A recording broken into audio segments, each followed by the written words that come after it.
yen eni eya adia eni se yedi ho agro kra. Mami bisa o, opese oja eyeglasses ne hye. Ana optometrist I diagnose aka se uyenya glaucoma ana wenya. Ana inte esi weni so, ana ebesi weni so. Ana weni so ya wisi eya ohwa ade a blurry, ohwa ade a ewe kire, ana ade na ebenwa na ama weni so ya obebre. Mo asempa. Osa ya obi a otatena TV screen echi eche, ana o use phone che ana computer. Etumi di insensanso bone bebre weni. Forever Eye Vision na me recommend amount.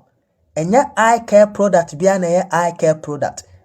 Eye care product bi betumi ama weni efra. Forever Eye Vision contain bilberry extract, zinc, beta carotene, vitamin C, and a vitamin E. Optometrist bia agisa product yetum. She number na kono. She screen so link no.